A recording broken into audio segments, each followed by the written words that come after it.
Will the Packers caving to Rodgers help him duplicate his MVP season? He's going to duplicate or possibly do better than what he did because Aaron Rodgers knows and understands his value when he's playing at a high level. He's not going to let any of this be a distraction to how he plays. It never has really been a distraction to how he plays. So will it help him to duplicate or be an MVP candidate this year? He didn't need this to begin with. Is there more incentive? There certainly is more incentive. In success comes power, and power comes influence, and he has the ability to grasp that and hold that right now. They are caving in. They are making concessions. There's so many different takes on Aaron Rodgers and how this plays out negatively against him. But in reality, in the real world, Aaron Rodgers is really winning, and he's winning big. You know, it's interesting when they use the quote, if he should decide he wants to be traded, if he still wants to be traded. The translation of that is, we don't want to trade him. And you may want to trade him for one reason or another, but as a total whole, you don't want to trade him. Otherwise, he would have been gone by now. Let's be clear here. When you don't want somebody, you can get rid of them. That's what I've always found to be very true, especially in our game of football. They don't want you, you are gone. You can believe that. The fact that this drama continues to build and continues to be a storyline, all it is doing is feeding the beast that Aaron Rodgers created in his lab. It's going to get bigger and it's going to get bigger. You have the spotlight on him because, oh, does he want to get traded? Does he want to stay? What is the concerns about what happens if he does stay? What's the concerns of the front office? Does somebody have to get fired? All of these questions, all they're doing is what guys like Russell Wilson want and other guys out there that haven't maybe gotten the respect or the notoriety that they're looking for. Aaron Rodgers has turned himself into a main storyline.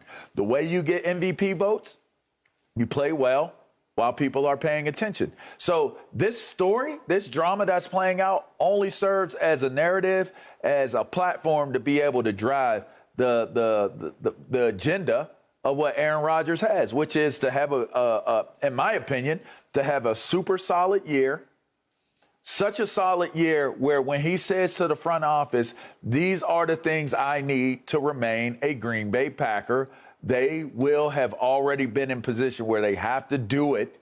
And then you have to announce it. And then that's what it's going to be. I do not believe they are brave or bold enough to actually execute getting rid of Aaron Rodgers on their terms. It will not happen. So to me, I don't think that Aaron Rodgers is playing tight at all. He has a fully loaded deck to play as loose and as Aaron Rodgers like as he'd like. So sure, it's going to be a duplicate year or a better year than even what it was last season. Yeah, I think, look, he was motivated anyway. He wants to win another Super Bowl. You know, I'm sure he wants to win another MVP if he can. And we saw last year he used his anger about the Jordan Love draft to go out there and play tremendously. So if he wants to be traded, let's say right now in his mind, his intention is this is it, the last dance, like the photo of Jordan and Pippen that he put up on his Instagram. I want to be out of here after this season. Then I do think that's just extra motivation to go out and play well. I don't think there would be a letdown because Aaron Rodgers knows if I want to go out here and move on to another team, I need to look good. I'm 38, will be 38 years old in shortly, in December, I believe. I need to look good to have other teams want me. I get it. Even if he looks bad or doesn't have his typical Aaron Rodgers year, teams will still want him. But Aaron Rodgers isn't looking to just move on for 1 year. If he moves on, he's going to want a long-term contract at an advanced age. So he's going to have teams be like, oh, he still got it. Yeah, he's 38. He's closing in on 40, but he still got it, and we're not afraid to sign him up for the next 3 or 4 years. So, yeah, he's got every motivation in the world to go out and ball. And if they don't, then people are going to look at him. I get how great Aaron Rodgers is. We all know that he's one of the best to ever throw the football. But we also know he hasn't been to a Super Bowl in a decade. We also know that he's 1-4 in NFC title games. And we also know that his numbers, his performance in those NFC title games is almost the complete opposite of what he does in the regular season. Oof. Like, he never throws interceptions in the regular season. He throws a lot of them in the title games. So Aaron's got the receivers. He's got the offensive line. He's got the running backs. He's got a good defense. He's got a good coach. The late field goal call against Tampa Bay notwithstanding. He's got everything to make another strong run at the Super Bowl. And if they're somehow 11-6, 10-7, and get beat in the first round of the playoffs, then people aren't just going to look at the Packers. They're going to look at Aaron Rodgers. Oh, boy. All right. Listen, I'm not going to sit here and let you slander Aaron Rodgers. He's not the reason they lost the NFC title game to the Seattle Seahawks, okay? Because he didn't botch recovering the onside kick, okay? That was the defense, and the special teams ruined that game. He didn't go to Atlanta and give up like 75 points to the Falcons offense a few years ago. And I don't think you can blame Aaron Rodgers for last year's game against the Bucs. But all that being said, there will be regression coming to the Packers. 13-3 the last 2 years. Look at the schedule, folks. NFL high 10 games this year against teams that made the playoffs last year. The schedule is brutal, by some metrics, toughest in the league. But I think the bigger picture, when you zoom out on Aaron Rodgers, this kind of feels like, and LaVar, we touched on this last week on another show here at FS1, it feels sort of like a divorce that might happen. Hey, listen, I'm going to give you a little bit to clean up your act. Otherwise, we're going to be headed to a divorce in a year. Are you going to change? Are you going to change your ways? Because remember, the things that got you here aren't going to get you where you're going, okay? In life, that totally rings true. And with the Packers, what got them here is, 25 straight years of Brett Favre and Aaron Rodgers. And saying no to free agency and just building through the draft, they have to change their ways. They're operating an old school mentality, and that's just not going to work. This idea that, hey, we can just move on from Aaron Rodgers and we can bring in Jordan Love.